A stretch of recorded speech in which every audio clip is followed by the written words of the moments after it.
Buenas tardes, estimados participantes. Sean bienvenidos a la primera actividad síncrona correspondiente a la unidad curricular ética profesional. Es un placer contar con la presencia de ustedes en esta actividad, ya que es muy importante la participación de ustedes para aclarar dudas o simplemente establecer un espacio de interacción con su facilitador. Primeramente vamos a dar inicio a todo lo que es la presentación y al finalizar la presentación estaremos conversando en ese caso en las dudas que tú quieras aclarar o en su defecto lo que quieras señalar. Primero que nada, tenemos establecido lo que es el plan de evaluación. En el caso del plan de evaluación, son dos cuestionarios que corresponden a las actividades temáticas que se encuentran dispuestas en la página. Adicional a ello, existe dentro de la misma página algunas actividades que se han colocado allí como complemento de las distintas unidades que se ven a lo largo de lo que es la asignatura. En ese sentido, que por ser un tiempo, digamos, bastante corto, es importante que ustedes lean las unidades temáticas que se encuentran allí, que de alguna manera también vean los videos que están establecidos para complemento de lo que son esas unidades temáticas para lograr internalizar mejor lo que es el, digamos, la actividad sumativa que se realiza y los temas que se tocan en ella. Es importante señalar que si tienen alguna duda al respecto, pueden hacerlo a través del foro de dudas o en su defecto utilizar la mensajería interna. Siempre es bueno utilizar el foro de dudas porque puede ser que la duda que tenga un participante sea la misma de otro y se puede entonces abrir ese compás para que se compartan ideas allí, valga la redundancia. Primeramente hablaremos un poquito de lo que son los fundamentos filosóficos que establece la unidad. Vamos a hablar de lo que es el utilitarismo de Jeremy Bentham, el cual es una filosofía que se encuentra centrada en la felicidad. Tiene como fundamento que el objetivo de la ética debe ser el bien común, donde todos nos veamos favorecidos a través de soluciones a las preguntas de cómo obtener la felicidad y que todo puede ser reducida a esa finalidad.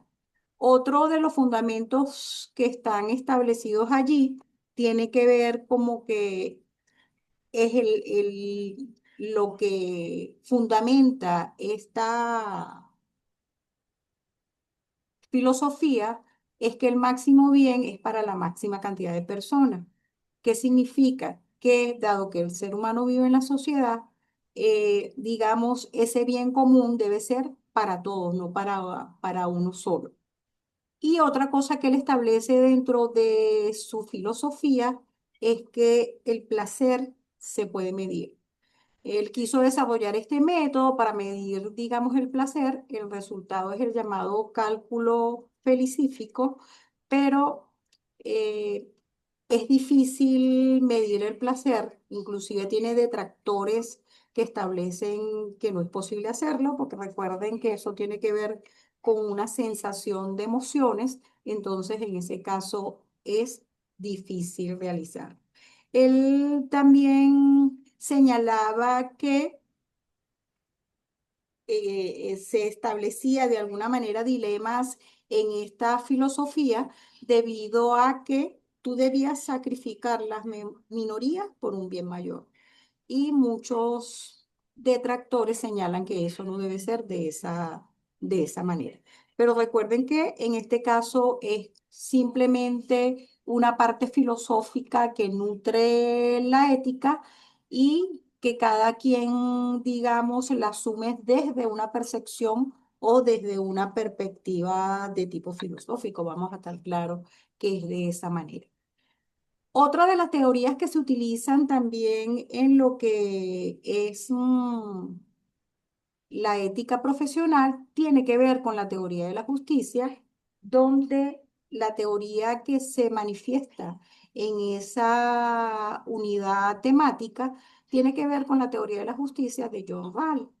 Esta teoría fue realizada en el año 71 y sufrió algunas modificaciones, pero en ese caso la esencia de la teoría se encuentra enmarcada en la justicia como una equidad basada en un experimento que él denominó el velo de la ignorancia. Cuando estamos hablando de lo que se señala como el velo de la ignorancia, señala dentro de los principios de esta teoría que las personas deben imaginar que no saben nada sobre su posición social o su posición religiosa y se supone que al estar tras ese velo de ignorancia, las personas no tienen motivo para favorecerse a sí mismos, lo que permite elegir principios equitativos que benefician a las clases menos favorecidas. Otro de los principios que tiene esta teoría tiene que ver con la igualdad de libertades básicas para todos y la posibilidad de la existencia de desigualdades económicas que van a beneficiar a los miembros más desfavorecidos de ella. Adicional a ello, considera John Rawls que los derechos y libertades, oportunidades, ingresos y las bases sociales de la dignidad forman parte de los bienes de esta teoría. ¿Y cuál es el objetivo general de ella? Es crear una sociedad justa y estable que garantice la igualdad para todos. Si bien esa es una teoría reciente, también algunos opositores señalan que en cuanto a lo que es el velo de la ignorancia, que en ese caso siempre, si bien la justicia tiene que ser equitativa, ese velo de la ignorancia no se produce. Cuando hablamos de la teoría del derecho, ahí tiene, aquí lo enmarqué dentro de las escuelas que conforman la teoría del derecho. Primero tenemos una escuela positivista que está formada básicamente por la teoría del derecho pura, como la establece Hans Kelsen, que analiza el derecho como un sistema de normas ordenadas jerárquicamente donde existe una separación entre lo que es la moral y lo que es la política. También tenemos que sustenta la teoría del derecho, la teoría del decisionismo, representada por teóricos como Carl Smith, que postulaban que el derecho y el ordenamiento jurídico es el resultado de decisiones políticas y de las relaciones de poder dentro del Estado. Inclusive esta teoría muchas veces fue cuestionada porque decían que Carl Smith pertenecía a lo que eran los nazis, entonces tenía una postura filosófica demasiado extremista. En el caso de la teoría general del derecho, existe un marco más amplio que examina la relación entre lo que es el Estado, el derecho, las fuerzas sociales y políticas y económicas que lo influyen. Para ello, esta teoría está enmarcada en lo que es la moral y las leyes y se encuentra entrelazado lo que es la ética. Cuando estamos hablando de moral, porque son dos cosas que si bien están interrelacionadas, significan dentro del contexto, digamos, conceptualizaciones diferentes. Por ejemplo, en el caso de la moral, tenemos que la libertad humana se rige por leyes porque se dirigen a regular el comportamiento. Pero si vamos a hablar de el derecho, estamos hablando que son leyes que regulan ese comportamiento que tiene este ser humano para vivir en sociedad a través de una serie de normativas jurídicas. Por eso se dice que la moral tiene que ver con la interioridad del ser humano y el derecho tiene que ver con la exterioridad de este ser en cuanto a lo que es el comportamiento de vida que debe tener dentro de lo que es la sociedad.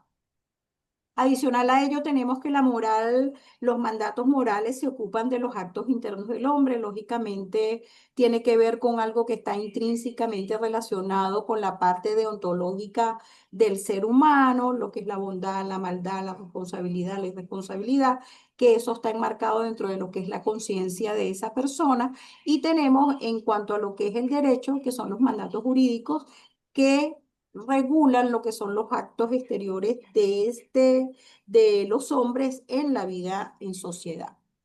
En el caso de la teoría del derecho, podemos decir entonces que es una disciplina que estudia lo que tiene que ver con la estructura del ordenamiento jurídico existente en cualquier sociedad y tiene como objetivo comprender la naturaleza del derecho como todas las normas legales que existen y la diferencia que existe entre otros sistemas para regular lo que tiene que ver con la moral y las normas de convivencia dentro de lo que es la sociedad.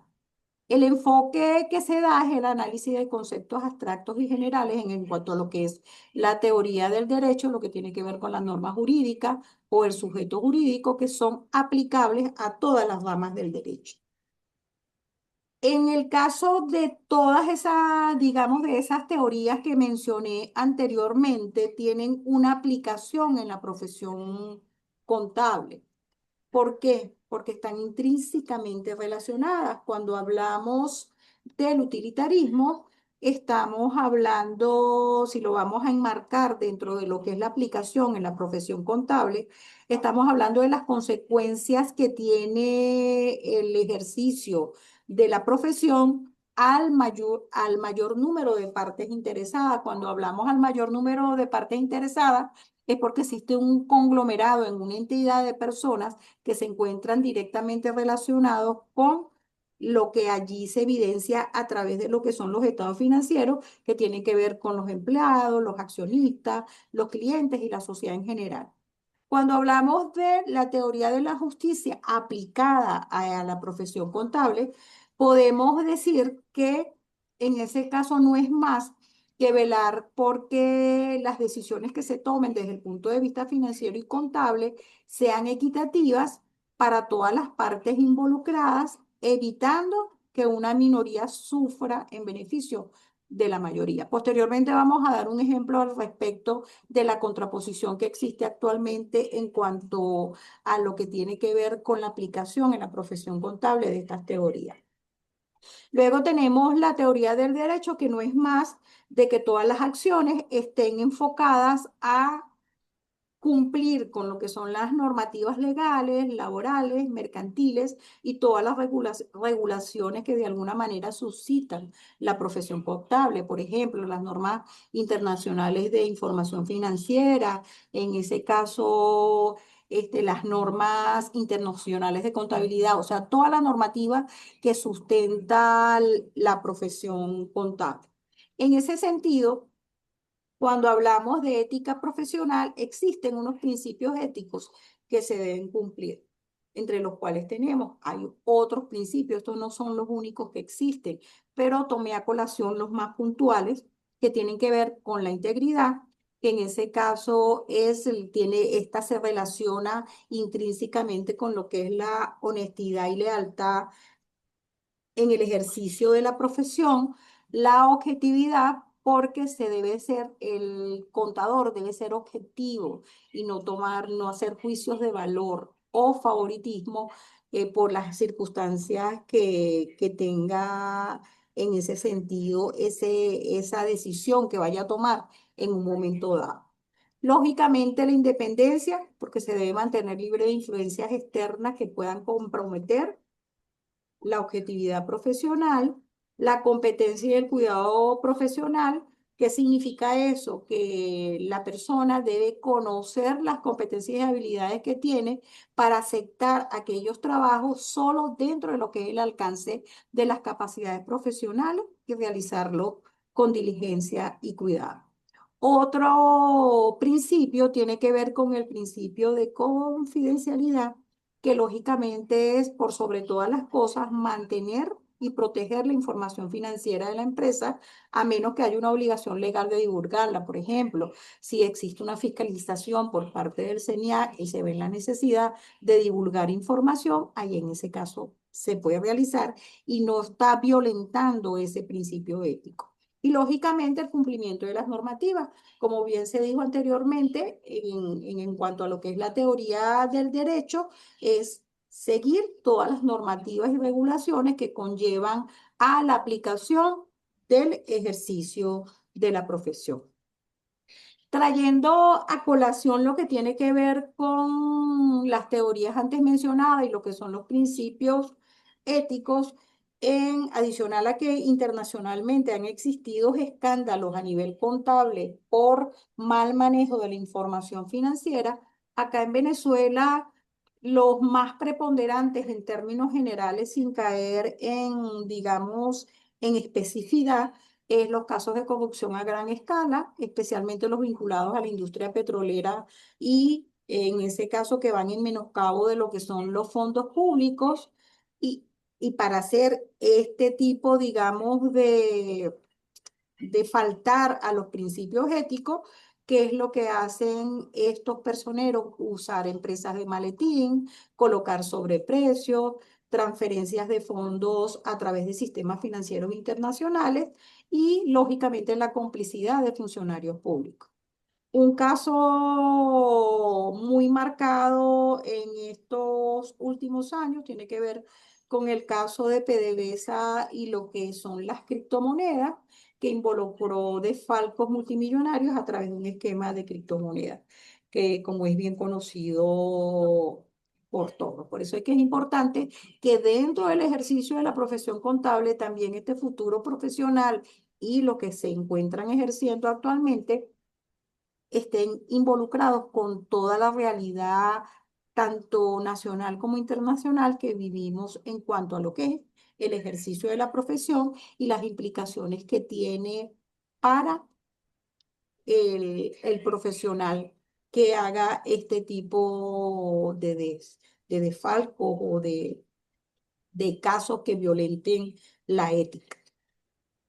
Para finalizar, tenemos que, es importante señalar que integrando todo lo que tiene que ver con la ética, la justicia y el derecho en la contaduría, de alguna manera se garantiza la transparencia y confianza que asegura que la fiabilidad de la información financiera sea fidedigna y que adicional a ello es vital para si una persona quiere invertir o en su defecto para los acreedores que tiene la empresa y al público en general.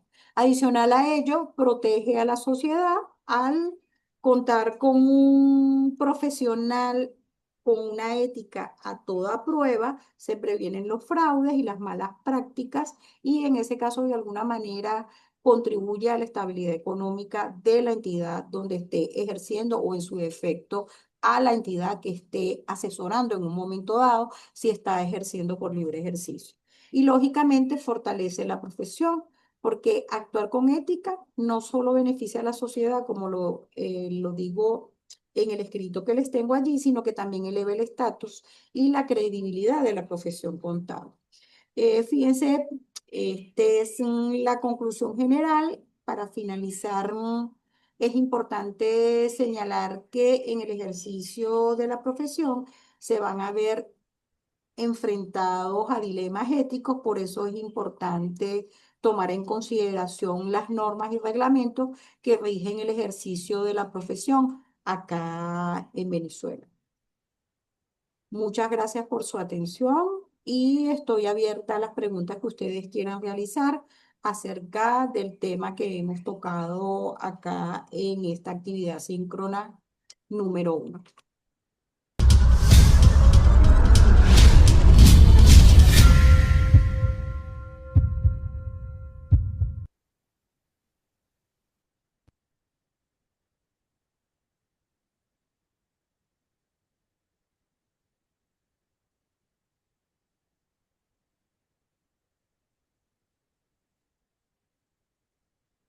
Merly, si tienes alguna pregunta que quieres que te aclare, pues Buenas tardes, ¿me escucha?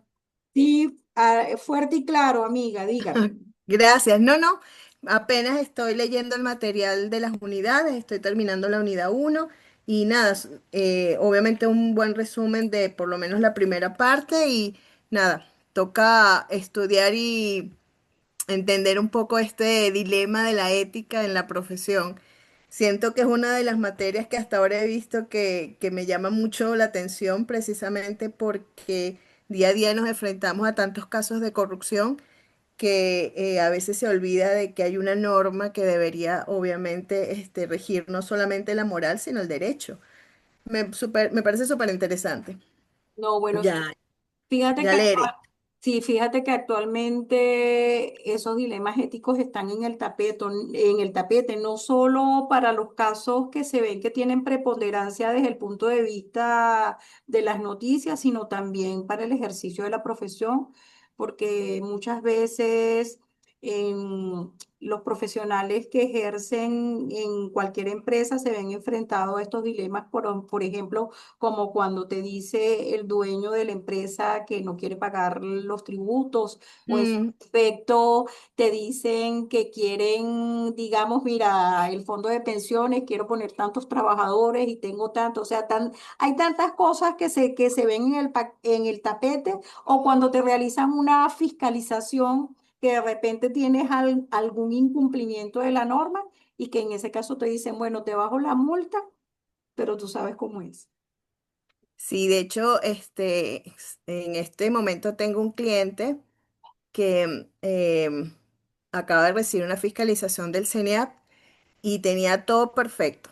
Todos sus requerimientos estaban, o sea, el acta de requerimiento estaba con sus cheques perfectos.